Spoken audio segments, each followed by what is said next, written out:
September 23, 2025 nang magkaroon tayo ng pambihirang pagkakataon para maimbitahan at sumali sa kauna-unahang Storytellers Academy ng GMA Public Affairs featuring ang kanilang nag-iisang Miss Jessica Soho. So, in this video, samahan nyo kaming matuto at malaman ang mga mahalagang impormasyon sa pagkikwento dito sa extended highlights ng Storytellers Academy. Ma'am Jess, buhay po kayo.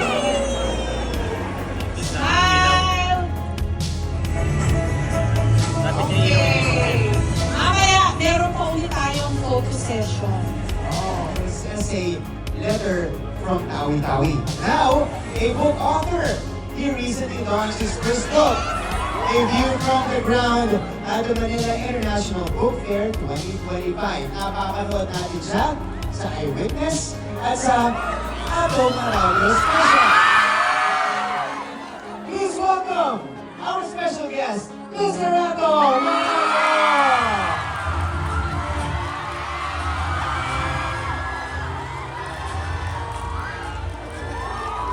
Uy, ba't ako? Walang ganyang greeting. Wow! Ang daming tao! Kamusta? Mga kabarangay ko po ito, kaya malakas mag-cheer. Magandang hapon sa inyo lahat. Ay, talaga? Sabi ko, cute siya.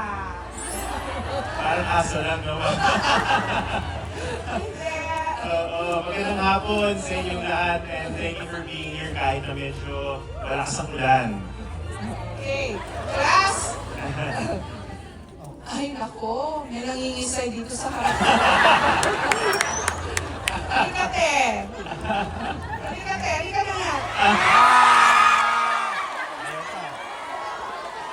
Halika na. Kumakandusay siya eh.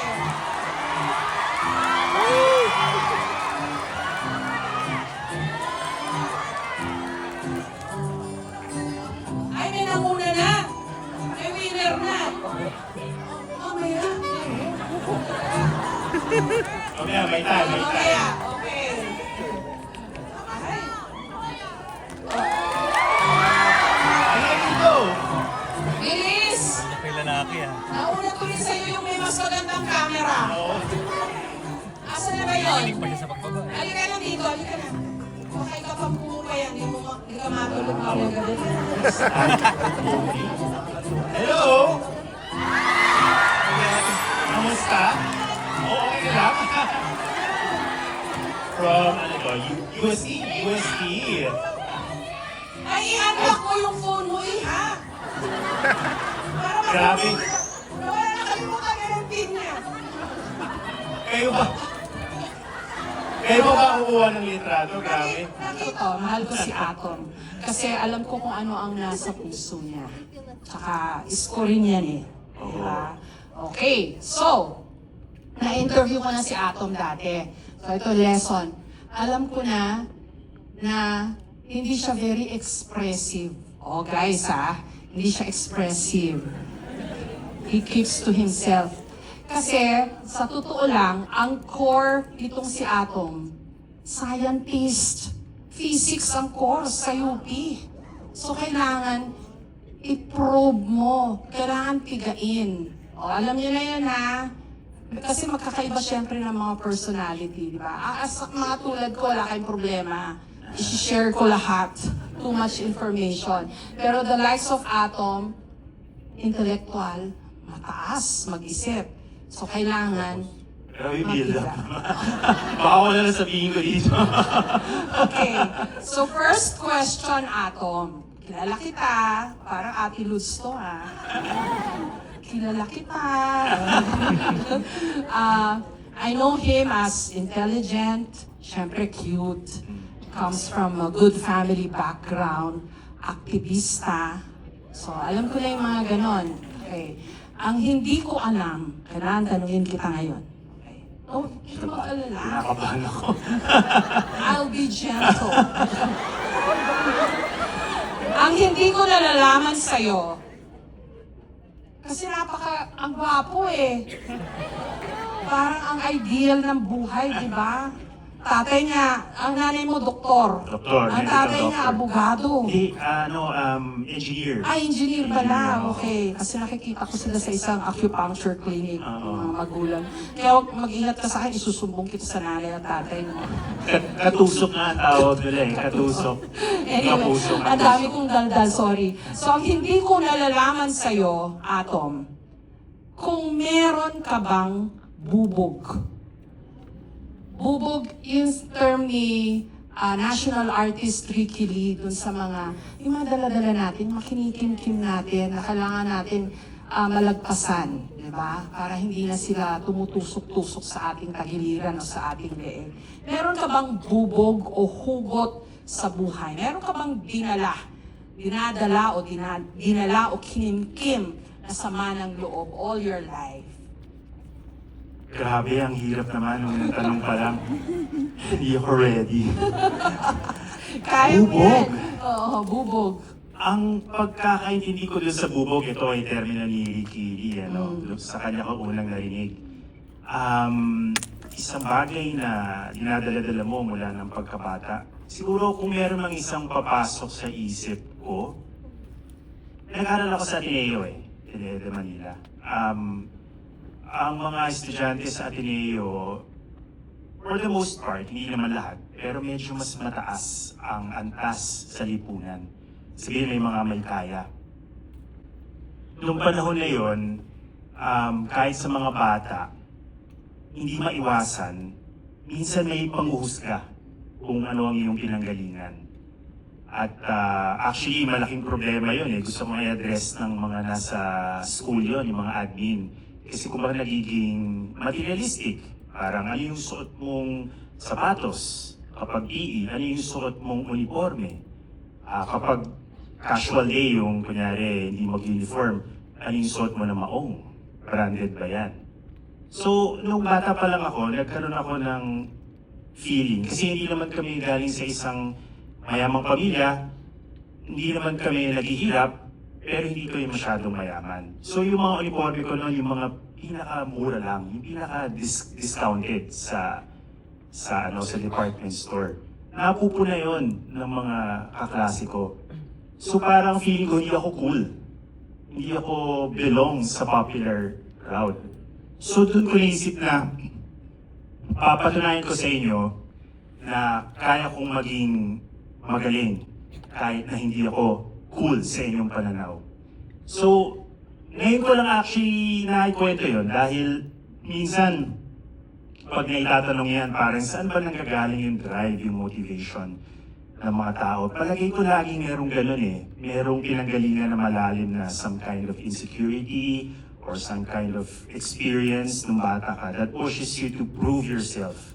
And I think now, hindi lang naman yung dahilan kung bakit ako nagpupursige, pero isa yon sa mga dahilan nung bata ako na feeling ko, ganun pala ang mundo, no? Kailangan kong patunayan na meron akong ibubuga kahit na hindi ako part nung quote-unquote cool kids nung bata ako.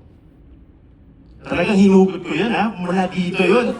Kasi naman yung tanong mo, ma'am, ano yung bubog ko? Parang akala ko nung una, chika-chika lang. Kasi naman hindi ko alam yung EMC squared na yan. Ano yung mga velocity na yan. Physics major, di ba? Ang galing. Good answer. Number 2 question. Now you've written a book. Hindi ko pa nababasa kasi naman di mo na lang binigyan ng kopya. Sold out na! Kailangan daw ng reprint, di ba? Ang daming paniningil dito. Hindi pa interview. Pang-uusig ito, no? Yung letter C sa mga tinuro ko sa inyo. Okay. You've written a book. I know there are lots of stories there kasi yun yung mga nabasa kong summaries or excerpts. Pero I want to know, what is that one narrative that you would like or the message that you would like to send through this book? Ano yung thesis statement ng libro mo?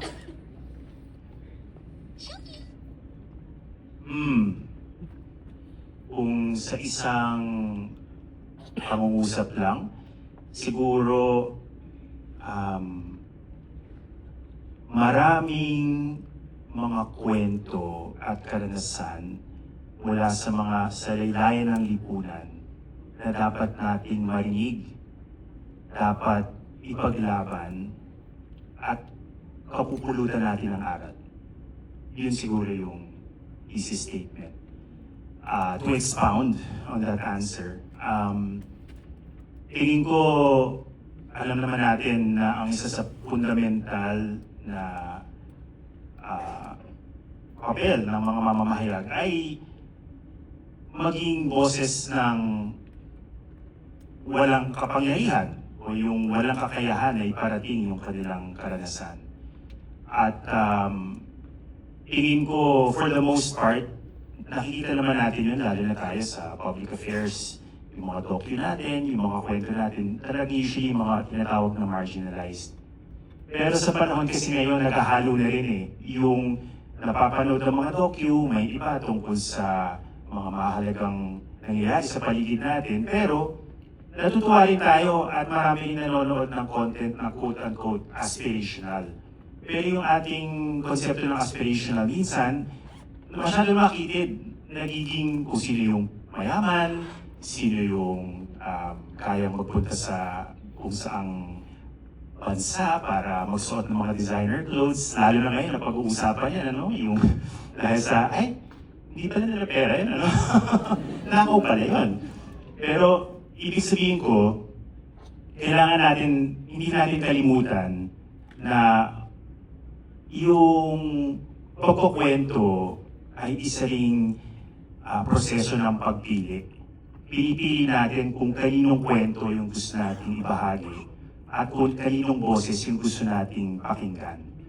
At mahalaga yon dahil madalas yung mga powerless, yung mga kailangan ng kakayahan ng mga journalists.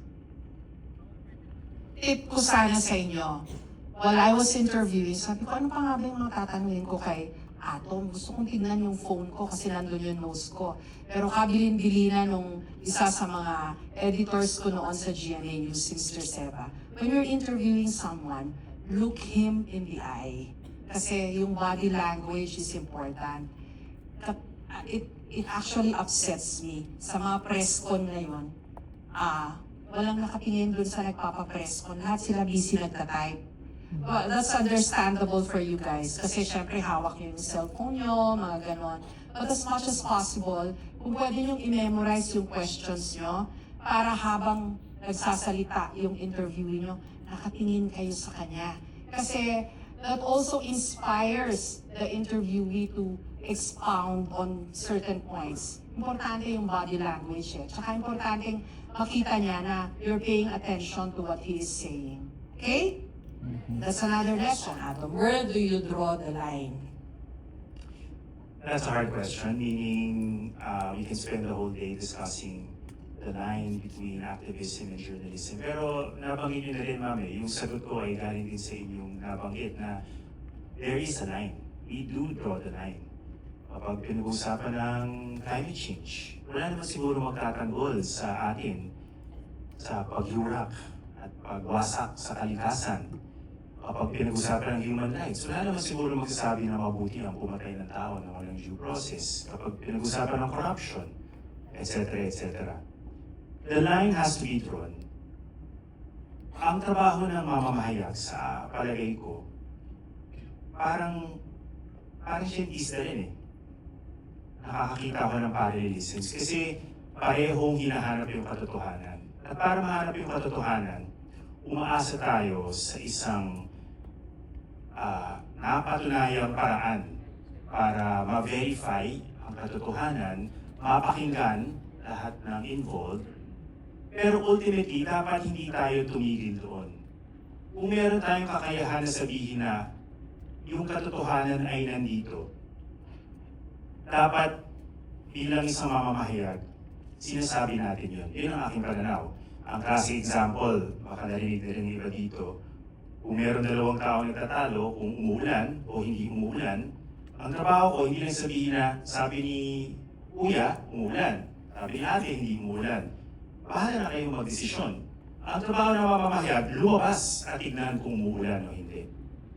So, yung trabaho ng journalist bilang truth teller, tingin ko hindi pa na-explore to its full potential. As individuals, we make our own distinction where we can draw the line. Sana ako komportable pumosisyon. Ang mahalaga, kapag pumuposisyon ka, ito ay nakabatay sa facts at nakabatay doon sa proseso ng verification. At tingin ko, doon pumapasok yung disiplina ng mamamahayag. Hindi pwedeng basta sabihin ko lang na ito yung opinion ko. Kailangan meron yung pinagpapatayan. At lalo na kung kino-cover mo yun, kailangan nakausap mo lahat ng mga tao na involved. So, yun ang isang malaking pagkakaiba. Now, is journalism activism? I'm not comfortable saying it's one and the same. Feeling ko, again, this could be a debate for the whole session, pero tingin ko, even though we can't say it's activism per se, we should be able to fight for the truth. Minimum, fight for the truth. Kung alam mo na kung ano yung totoo, bakit ka pa mangingimik na sabihin? Kung alam mo na nagsisinungaling sa ganito, bakit hindi mo sabihin? Kung alam mo na mayroong focus-focus sa podo, bakit hindi mo sabihin? At kung alam mo na kailangan ng hustisya, bakit hindi mo rin sabihin?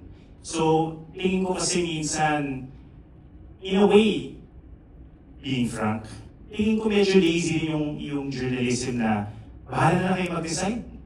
Parang, basta sinabi ko na kung ano yung mga facts. Parang clear naman, di ba? Ano tingin nyo? Kayo na mag-decide. Parang tingin ko medyo may konting medyo cop-out yun for me. There are times na kailangan ganun lang kasi wala pa tayong mahanap na conclusion. Talagang it's an allegation versus another allegation. But I think we should always push the envelope and really try to determine the truth, even if it's not clear at one point during our coverage. Meron pa po bang kinakatakutan ng isang Miss Jessica Soho or have you already conquered fear itself? Yung totoo, takot ako sa horror. Yung Gabi ng Lagim, brainchild yan ng mga producer ko. Ay, ang lagi kong linya sa kanila, kababayan ka na naman, katatakutan naman, hindi ba sapat na nakakatakot na yung lipunan natin? Lalo na nung pandemic, yan ang litanya ko sa kanila. Life is scary enough. Kailangan pa ba nating manakot? Kaso, my producers are very young, creative, and they like doing the horror genre. Kasi doon lumalabas yung kanilang pagiging creative. Sino ba naman ako para hadlangan yung kanilang mga pangarap? Kasi mga budding filmmakers yan Yan ang bentahe natin as storytellers. Pwede kayong maging filmmakers din palang araw. Si Nessa Valdellion ng GMA Pictures nandito. Mag-apply na kayo sa kanya. So, yun. Truth, to be very honest, takot ako sa mga multo.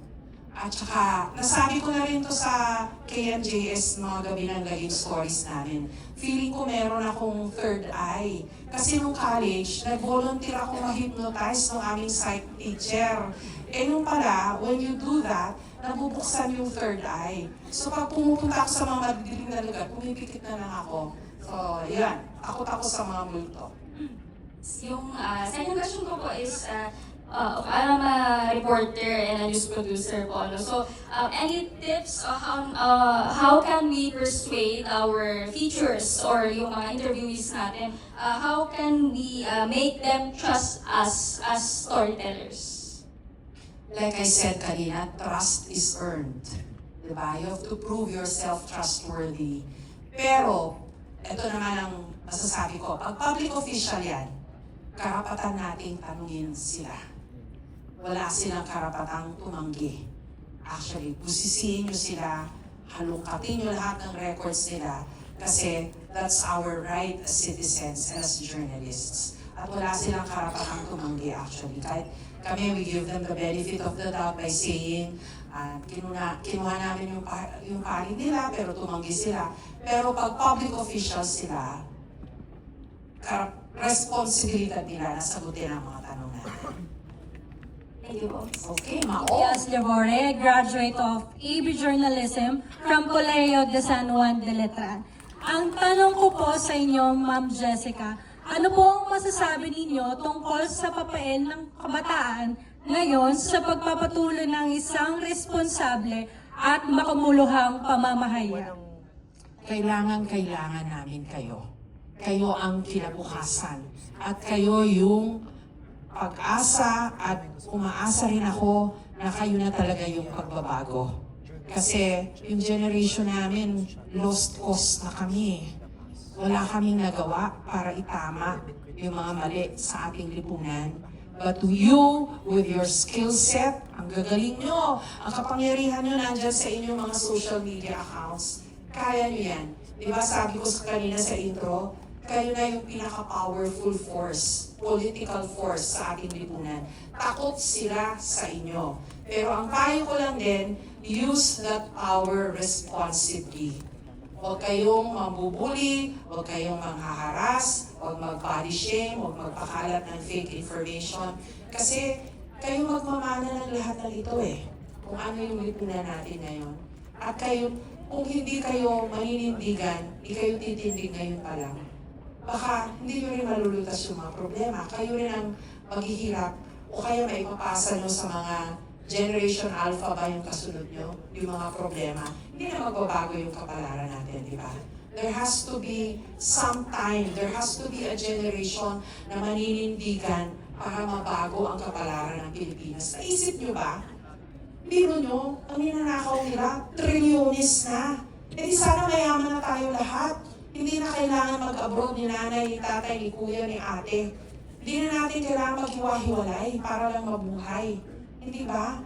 At sana walang... Ako, I cry every time I see the farmers na tinatapon yung mga tanim nila na kamatis, talong, repol, lahat na. Kasi mas mahal pa na idalhin sa palengke yung kanilang mga produkto.